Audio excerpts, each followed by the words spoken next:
Estamos, este es su programa de Sin Maquillaje. Recordarle a las personas que nos sigan a través de las redes sociales y por favor pueden estar viendo esta transmisión por The Dominican Network. Está también por YouTube, Twitter, Facebook e Instagram y las páginas de Doña Altagracia Salazar, Altagraciasa.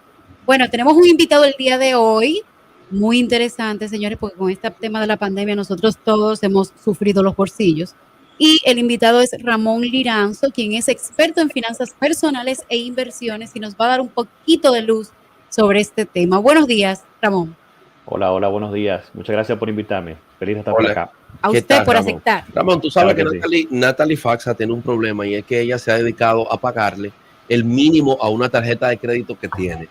Entonces, Angeli Moreno le aconsejó que no pagara el mínimo. ¿Qué tan cierto es eso de que no se puede pagar el mínimo de una tarjeta de crédito? Porque eso sería tratar de sacar el río Sama. Bueno, sí se puede, pero no se debe. Ah, ok, vamos a ver. Vamos a ver. Ella puede hacer lo que ella quiera. El problema está en si se deba. Ok.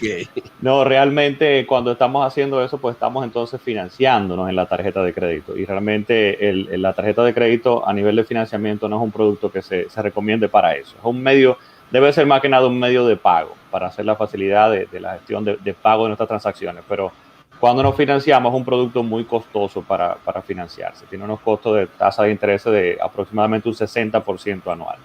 Repite esto, por favor. Porque la gente al ver un 5 mensual no sabe que es 5 por 12. Exactamente. Si rondan entre... Hay tarjetas de crédito en el país de 36% y más, pero regularmente el promedio anda por 50, 60%, es el promedio anual. Es así. Ok. Mira, y entonces un tema, mucha gente cuando entró esta pandemia resulta que incluso fueron desvinculadas de su trabajo.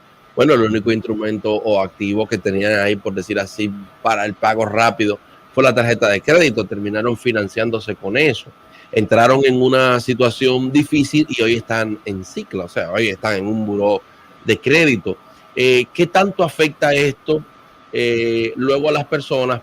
Lo que queremos es sensibilizar sobre el uso de esto. ¿Qué tanto afecta luego que uno esté en un buró y además hacer el financiamiento a partir de estas situaciones con tarjeta de crédito? Bueno, realmente ya digamos que prácticamente todas nuestras actividades de financiamiento, de crédito, de pago que hacemos y tomamos en diferentes sitios, incluyendo, por ejemplo, hasta las telefónicas y demás, que hay personas que no lo saben, pues sí quedan registrados en los buros de crédito. Y realmente esto es como una fotografía de tanto mi intención, mi capacidad, como mi intención de pago. O sea, qué tan buena paga yo soy. Y eso se utiliza tanto para cualquier financiamiento que usted va a tomar en otro sitio, pero también hay gente que no lo sabe. Los empleadores también verifican, muchos empleadores verifican también pues el CICLA, digamos, el buró de crédito, como se conoce formalmente, para poder determinar si la persona pues tiene algunos problemas y cuál es, digamos, su comportamiento regular y su compromiso, qué tanto honra su compromiso. O sea que es algo que puede afectar la vida en general de esa persona para poder incluso conseguir empleo y demás. Es así. Ramón, una pregunta, Ramón. finalmente de mi parte, antes de que Natalie vaya a exponer Giovanni es el que tiene más problemas. Me la está pensando a mí todo. Finalmente de mi parte, antes de que Natalie vaya a exponer mi situación financiera, me gustaría entonces identificar para qué cosas son útiles y buenas las tarjetas de crédito, en qué debo usarla. El punto con la tarjeta de crédito es más que nada uno conocerse. Si usted se conoce y puede tener la capacidad de disciplinarse y manejarla correctamente, son un aliado, digamos, de nuestras finanzas, siempre y cuando, como digo, sea yo disciplinado. Porque, por ejemplo, la tarjeta de crédito es un excelente medio de pago. Es, de hecho, yo diría que una necesidad al día de hoy, porque usted va, por ejemplo, a viajar, usted va a un hotel, por ejemplo, y le van a requerir una tarjeta de crédito, un medio de pago digital. Entonces, hay muchísima conveniencia. Ahora mismo, por ejemplo, en la pandemia, para usted hacer sus compras de delivery y demás, lo ideal, por ejemplo, en muchos casos, pues era la tarjeta de crédito. O sea, como un medio de pago es definitivamente rey y es algo, pues si usted puede manejarlo es necesario. De igual forma, si usted maneja correctamente sus fechas de corte y su fecha de pago, usted incluso puede utilizar dinero gratis del banco. Es hasta posible esto, porque usted tiene un espacio para poder pagar y manejar, digamos, su flujo de caja, de cuánto me pagan a mí, cuándo me va a entrar un dinero. Yo puedo utilizar incluso para eso. Y hay otros beneficios incluso que mucha gente yo siempre les exhorto que hablen con su ejecutivo y con el banco, que le dan la tarjeta de crédito, como son los programas de lealtad con una cantidad de puntos que usted puede después canjear, incluso seguros de viaje, seguros de médicos internacionales cuando toma su viaje, depende del tipo de tarjeta, pero están ahí. O sea que hay muchos beneficios. El único punto está en yo conocer y utilizarla correctamente y poder ser disciplinado con mis fechas de pago y no financiar. Mira, Rosa Grullón pregunta, ¿qué institución ofrece la mejor tasa de financiamiento inmobiliario? Si no hay una institución específica, quizás también podemos comentarles sobre cómo tratar de conseguir o informarnos con relación a esa pregunta. Yo lo que siempre digo con eso es que usted tiene que ir de compras. Usted tiene que salir y buscar diferentes opciones de bancos y demás para ver cuáles que mejor le ofrecen. Y siempre digo, no solamente nos fijemos en la tasa, tenemos que fijarnos en las condiciones de ese préstamo. O sea que regularmente, históricamente, las asociaciones son las que presentan mejores tasas, pero en los últimos años y con el asunto de la pandemia, que se han bajado las tasas de interés para motivar la economía y demás, pues aparecen oportunidades. Pero no solamente nos fijemos en la tasa, vayamos de compra y verifiquemos las condiciones. Condiciones me refiero, por ejemplo, que me fijen la tasa, eso es algo muy interesante, porque yo ahí incluso me aprovecho de la inflación y la devaluación, porque si tengo una tasa fija a una buena tasa baja, digamos, fija a 10 años, por ejemplo, eso es una maravilla, porque estoy ahí aprovechándome de la inflación y devaluación de esos 10 años. También el asunto de que me permitan hacer abonos extraordinarios, por ejemplo, y cómo se van a aportar esos abonos, si se van a ir al capital directamente para poder bajar el tiempo o bajar la cuota, o sea, que haya flexibilidad ahí. O sea, que veamos las condiciones, no solamente la tasa, y vayamos de compra. Otra pregunta, y quizás un poco poniendo en contexto lo que está pasando a nivel nacional. Usted sabe que prontamente el presidente, de las medidas que tomó ayer para tratar de reducir el precio de los principales alimentos de la canasta básica y también para aumentar el poder adquisitivo de la gente, pues prometió hacer la convocatoria del Consejo de Salarios. Hace unos días había escuchado yo al gobernador del Banco Central decir que cuando usted reajusta el salario de un empleado en base a la inflación, que es lo que generalmente se hace aquí cada 2 años después de esos eternos debates, que no es realmente un aumento salarial, que eso se tiene que ver como un reajuste. Entonces, quiero saber su opinión en torno a esto, a cómo usted analiza que se hacen estos aumentos aquí en República Dominicana. ¿Ese aumento es un reajuste realmente? Sí, definitivamente, o sea, el gobernador está en lo correcto, es así porque si la inflación, si todos los precios de todo lo que yo consumo va aumentando y mi salario nunca se reajusta efectivamente, pues entonces yo estoy teniendo una disminución de mi salario real, aunque nominal yo lo sigo viendo que gano 15,000 pesos, por ejemplo, pero compro menos cosas, o sea que cada vez que hacemos un ajuste y lo sincerizamos, vamos a decirle así, a lo que es la tasa de inflación, lo que estamos haciendo es un reajuste, no es un aumento como tal. Ahora, sí, aunque no en todas las empresas, pero yo diría que en una buena parte del sector privado sí tiene ajustes salariales prácticamente anuales. Es lo común en muchos sectores. Lamentablemente no en todas las industrias, pero sí se tiene. Y sí, definitivamente, por lo menos es lo mínimo que podemos hacer y qué bueno que se hace, porque eso tiene un efecto completamente en toda la trayectoria de los salarios hacia arriba. O sea, tiene todo que reajustarse para mantener las escalas. Pero sí, efectivamente, se le puede llamar más reajuste que lo que sería un aumento como tal. Una pregunta, el tema de las tarjetas de crédito y los ataques electrónicos, la ciberseguridad, vimos, por ejemplo, aquí en la República Dominicana que hay unos famosos tarjeteros. ¿Cómo está avanzando este tema con relación a cómo está afectando las finanzas personales de los dominicanos? Esto va en crecimiento y la gente lo que tiene que perdón, Ramón, ¿y cómo la gente se puede defender de eso? Bueno, tiene que estar alerta y comenzar a educarse en todo este asunto, más que nada del Internet, porque es lo que más está, digamos, en la brecha que tenemos, porque cada vez más, a la banca no le interesa, por ejemplo, que haya fraude, evidentemente, o sea, porque le afecta a ellos también. En el momento en que yo tengo un fraude, por ejemplo, y no ha sido mi culpa, por ejemplo, y yo lo documento y lo notifico inmediatamente al banco, el que carga lamentablemente no, el que carga con con ese costo de ese fraude, pues es el banco, si yo notifiqué correctamente a tiempo.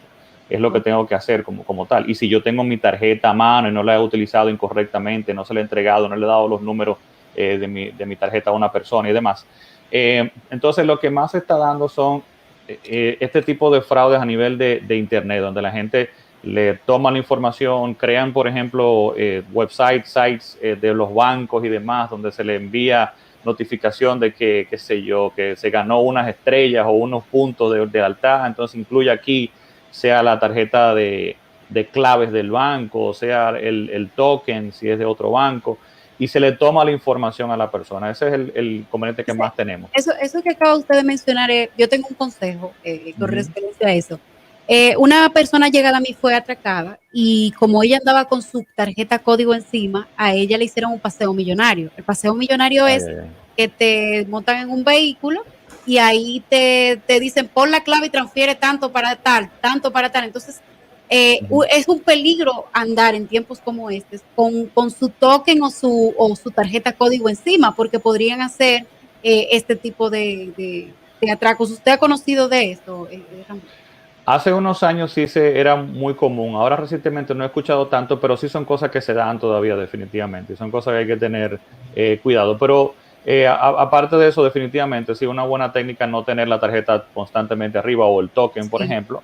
Ahora lamentablemente también lo ponen en el celular, o sea que es otro inconveniente. Ese es un tema también, porque como tú lo tienes logueado en tu celular, el atracador te dice, abre tu celular, ve al banco, déjame ver cuánto tú tienes. Y yo no tengo un truco por ahí, que no lo voy a dar aquí, tengo un truco por ahí para eso, porque tú no sabes en qué momento puedes necesitar dinero, pero no se puede andar ni con el token ni con la tarjeta. Fue lamentable, Angeli, lo que te pasó. A mí no me ha pasado. Ok, está bien. No, pero de esos chelitos. No. Miren, señores, muchísimas gracias, señor Ramón, por esta entrevista interesantísima. Quiero recordarle a la gente y nosotros aquí en Sin Maquillaje que vamos a tenerlo cada 15 días dándonos estos tips financieros para no caer en olla. Que perdón. Que Giovanni tanto necesita. ¿Cómo mantenemos vamos a tener a Liranzo aquí hablando de cosas financieras que sabemos que eres tú el problema. Él tiene su problema y dice que no, que Natalie, mira Natalie, tengo un primo. Todo va a cambiar la situación.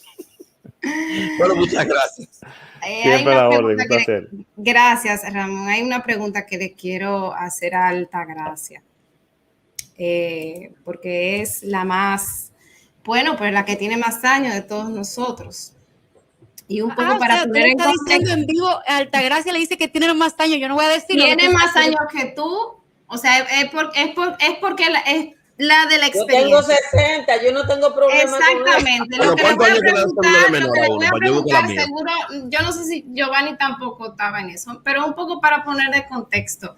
Altagracia, cuando el país se enteró de la muerte del presidente Antonio Guzmán, me gustaría que quizás recordaras ese momento, que nos sirve un poco de contexto, un poco para entender que no se asimila nada a lo que está pasando ahora en Haití, pero un poco para entender la incertidumbre que puede tener ese pueblo en este momento, de despertar con la noticia, no de que murió, en el caso de Guzmán fue un suicidio, pero sino de que lo mataron en su casa a tiros y a su esposa también. Mira, no es de ninguna manera la misma situación. El presidente Guzmán es un presidente que se suicida 50 días antes de la toma de posesión de otro presidente que era de su propio partido. Aquí no había una crisis política.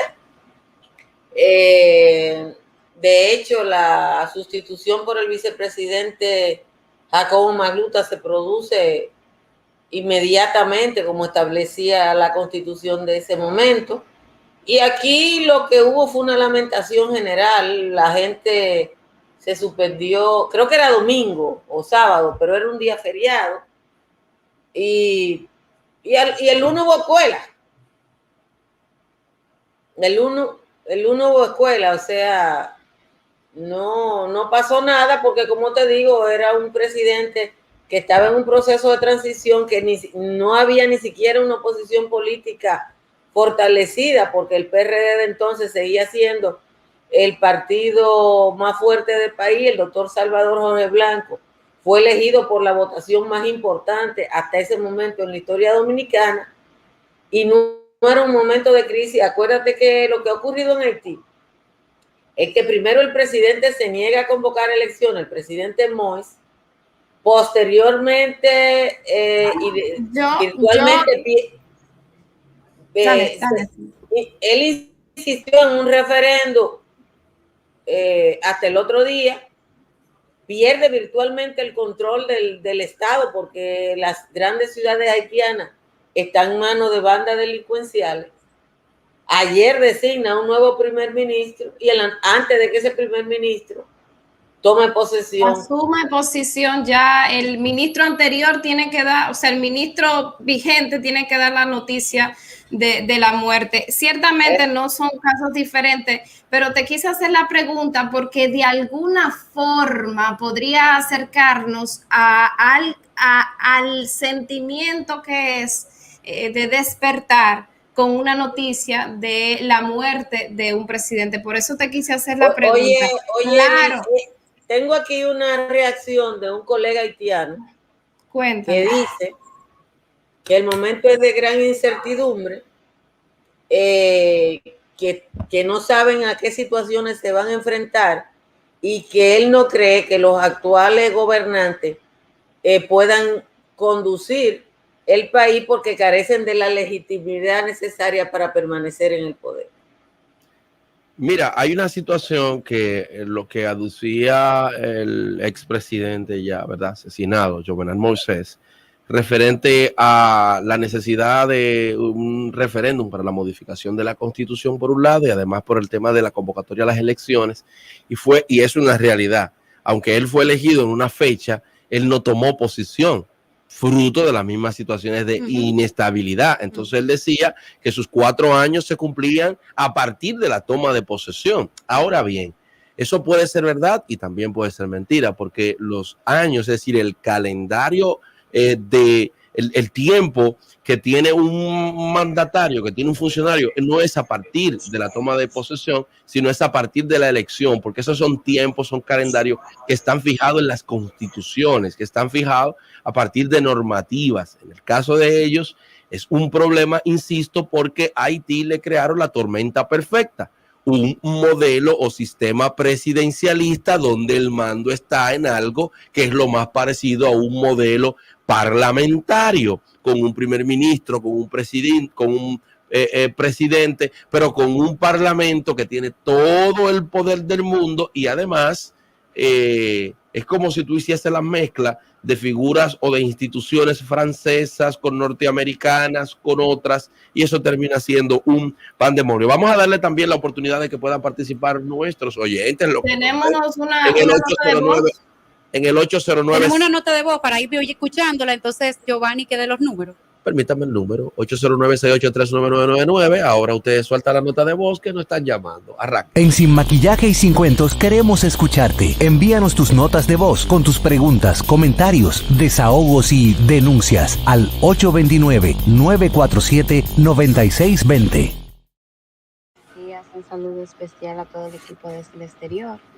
Quería referirme a la situación penosa que vive Haití en este momento y entiendo que a pesar de que podría ser un incidente que no refleje un futuro cercano a lo que sucede en República Dominicana, si las estructuras mafiosas que han tenido historia durante todos estos años se mantienen en República Dominicana, podría estar contando otra historia. Así que lo que sucede tiene que enseñarnos. Muy lamentable, pero tenemos que acabar con esas estructuras mafiosas y de permanencia en el poder. Un abrazo. Muchas gracias. Sí, muchas gracias. Tenemos una llamadita. Buenos días. Buenos días. Sí, buenos días. Sí, buenos días. Está en Sin Maquillaje ni Cuentos. Sí, llamo desde acá de Tocafo, New York. De New York, sí. Ajá. Me interesa saber un poquito más sobre el Macarrulla, porque yo entiendo que él no debe acusar ni defenderse, él debe dar una explicación. Nosotros estamos aquí guayando la yuca, como decía mi abuela, y nosotros pagamos su sueldo y nosotros necesitamos una explicación, no acusación ni defensa, nada de eso, porque si a otros suplidores del Estado lo han interpelado, porque a él no, él también tiene que responder. Claro. Muchas gracias. Muchísimas gracias por su comentario. Creo que tenemos una llamadita más. Pueden llamarnos al 809-683-9999 y darnos sus impresiones sobre las noticias que hemos dado hoy o sobre la pregunta que tenemos de si apoya o no el comentario de Margarita Cedeño a Macarrulla. Bueno, Entonces, ven acá, ¿y por qué que se usan esos sombreros así de lado? no, yo lo que creo es que a Margarita Sí. y a Jean Alain tienen cierto gusto por las cosas francesas. A propósito, ¿tú te imaginas una auditoría en la que nosotros nos digan cuánto se gastó de esa tarjeta de representación entre salones y todo ese tipo de cosas? Bueno, realmente sí. La Señores, famosa- no sean ácidos.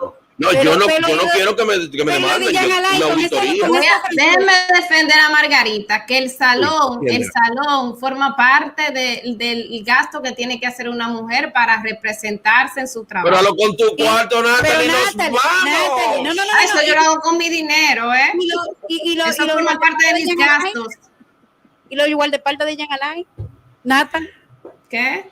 y lo No. guardaespaldas de Jean Alain. No, eso yo no lo sé, porque eso tiene que comprobar una auditoría. Ahora, Yo no sí sé te digo si que a lo mí me tocaba gustaría a saber Jean Alain cuántos- los guardaespaldas. No sé si por el cargo le tocaba, porque ustedes saben que hay una serie de exfuncionarios que le toca seguridad por default. ¡Nos fuimos! Adiós, bye bye, chao. Mañana será otro día en el que vamos a estar por aquí, 97.1 con ustedes desde las 6 de la mañana. 91.7. Sigue mandando la gente por otro Ey, lado. tú estás relajando. Cuéntame eso, Giovanni. Nos Nos vemos, fuimos. señores.